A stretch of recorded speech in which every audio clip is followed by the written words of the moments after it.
이 문제는 우리가 그냥 안 짚고 넘어갈 수는 없어서 한번 짚고 넘어가겠습니다. 윤 전 대통령 관련해서 김건희 특검이 어저께 드디어 집행을 했죠. 체포영장을 집행을 했는데 어제 물리적인 충돌이 있었어요.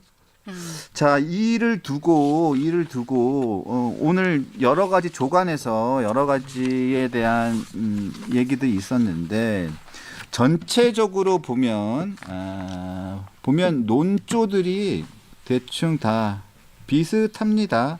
꼭 이렇게까지 해야 하느냐 이런 논조들이 한 60% 정도였어요.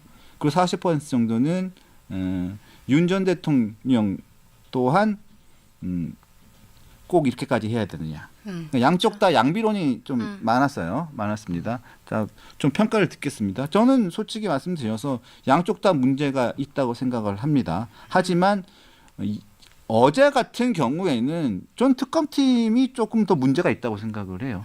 글쎄요. 먼저 얘기하세요. 근데 이제 이게 그 강제구인과 관련돼 가지고 저는 이 얘기를 꼭 하고 싶은데 이 강제구인 문제와 관련돼서 2013년에 굉장히 큰 문제가 됐던 사건이 하나 있어요.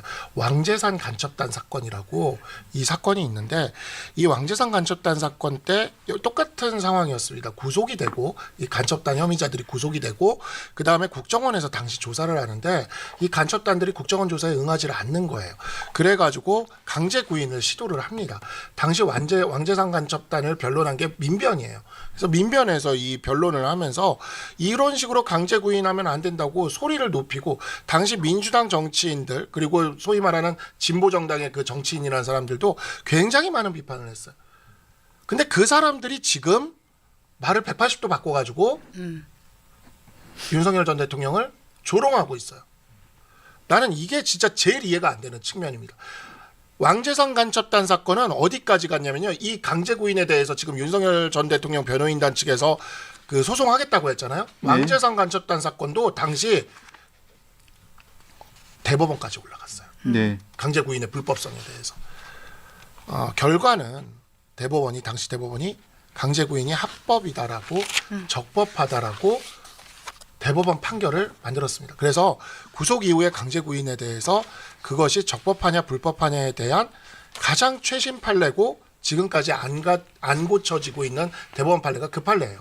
2013 해서 이렇게 있어요. 그 판례 번호도 있는데 그 판례가 나왔을 때 또 그 왕재산 간첩단을 변론하던 민변 그 다음에 그 민주당에 또 그 옹호하던 정치인들이 어떤 발언들을 했는지 지금 다 남아 있어요. 글도 남아 있고 말도 남아 있고.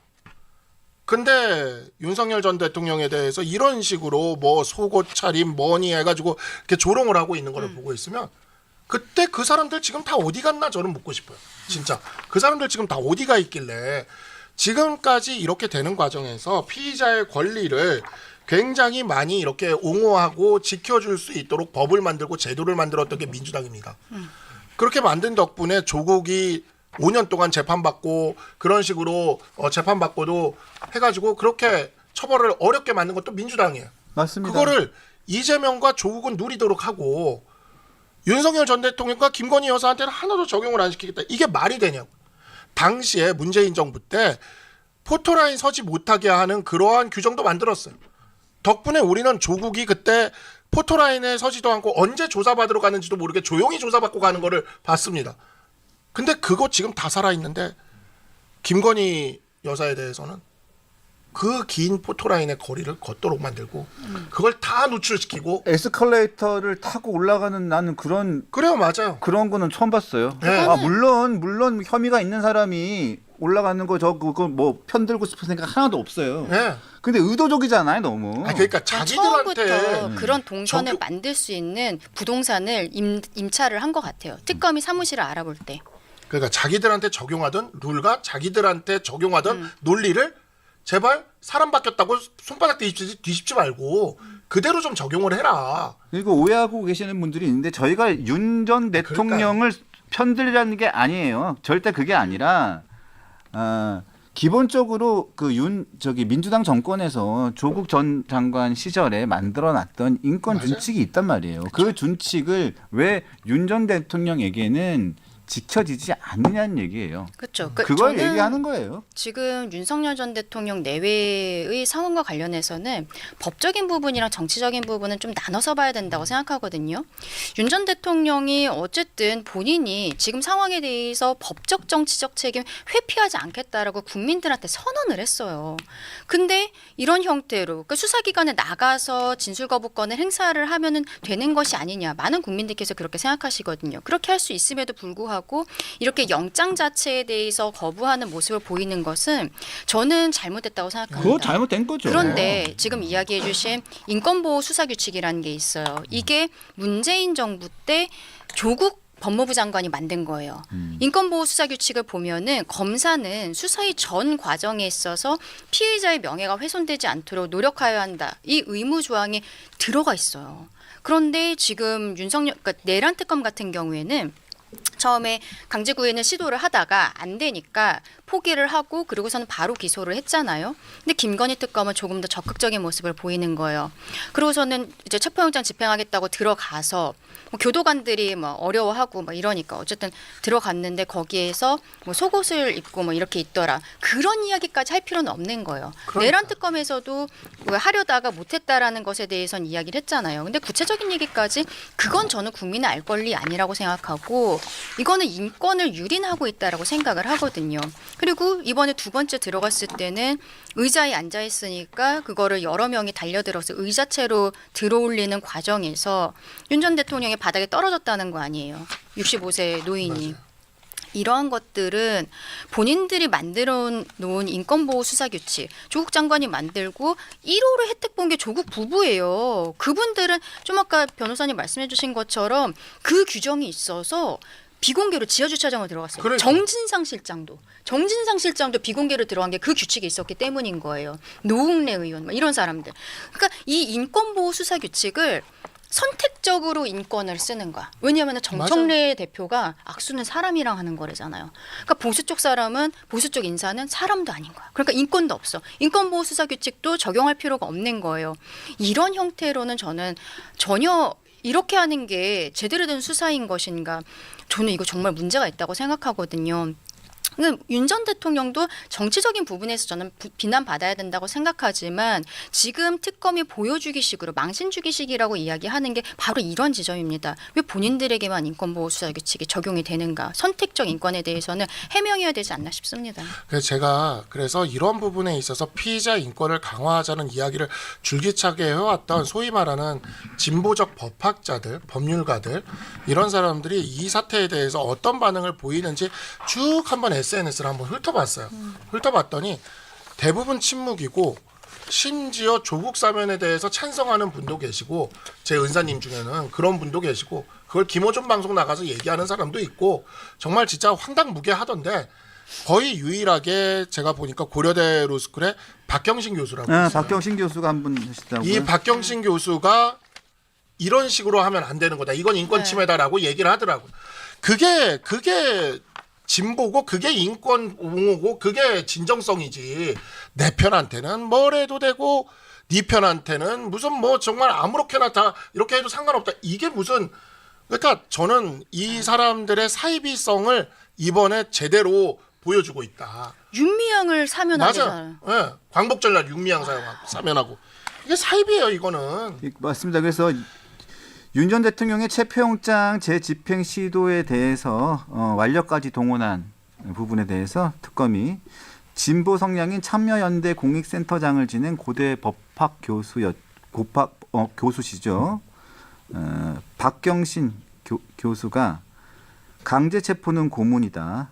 강제 이송을 위한 물리력 행사는 고문이다. 윤 전 대통령은 이미 구금 상태에 있고 수사 거부를 이미 천명한 상태인데 피의자 신문을 거부할 경우에는 압수수색 참고인 신문을 이루어져야 한다. 강제 체포는 고문이라고 얘기를 했습니다. 그러니까 본인이 피의자로서 진술하지 않았을 때 어떠한 불이익을 받을 수 있다는 것을 알면서도 그걸 하지 않겠다라고 이야기를 하는 거거든요. 근데 지금 상황에서 그 특검이 저는 그 부분도 있는 것 같아요. 어제 오전에 윤석열 전 대통령에 대해서 김건희 특검이 체포 결국에는 실패를 했어요. 근데 그 기한이 어제까지였단 말이에요. 물론 뭐 다시 받을 수도 있겠다라는 생각도 듭니다만 그러니까 저는 오후에 김건희 여사에 대한 구속영장 바로 청구한 게 아닌가 싶어요. 물론 김건희 여사에 대해서도 언젠가는 구속영장 청구될 거다라는 것들이 법조계에서의 뭐 대략적인 시선이었습니다만 이거를 조금 빠르게 진행을 한 거는 저는 앞서 오전에 있었던 체포영장 집행 실패에 대한 어떤 물타기가 아닌가. 특검이라는 거는 정치적인 색깔을 띌 수밖에 없거든요. 뭐 일단 기본적으로 추천한 사람들 자체가 뭐 정당 쪽에서 추천을 한 것이고 이분들 뭐 개인적인 생각입니다만 보세요. 지금 이재명 대통령과 관련해서 있었던 그 법조인들이 또 얼마나 많이 배지 달았습니까? 이거 보면서 또 속으로 생각하시는 부분들도 있을 거예요. 폄훼하는 것은 아닙니다만 어쨌든 정치적인 색깔을 저는 띌 수밖에 없다라고 생각합니다. 특검이라는 것은. 근데 지금 너무 과다하다는 거죠. 그리고 여기에 대해서 어쨌든 어제 김건희 여사가 수사에 있어서 진술 거부권을 행사하지 않았음에도 불구하고 그리고 나머지 혐의가 굉장히 많이 남아 있거든요. 지금 구속시켜버리면 윤석열 전 대통령처럼 그냥 이제 진술 안 해버릴 수도 있어요. 그럼에도 불구하고 영장을 친 그 시기라는 것도 저는 굉장히 묘하다 이렇게 생각이 듭니다. 하지만 솔직히 말씀드리면 제일 답답한 노릇은 윤 전 대통령이 진술하기도 싫고 진술 거부를 하겠다고 해서 천명한 것은 맞습니다. 하지만 가장 좋은 것은 진술 거부권이 있더라도 특검 가기 싫고 다 귀찮죠. 나가고 싶겠습니까? 하지만 법원에서 체포영장이 발부가 됐으면 나가서 진술 거부권 행사하고 그게 돌아오면 맞아요. 아무 문제가 네. 없지요. 네. 근데 굳이 또 법원에서 발부까지 한 체포영장을 그렇게 또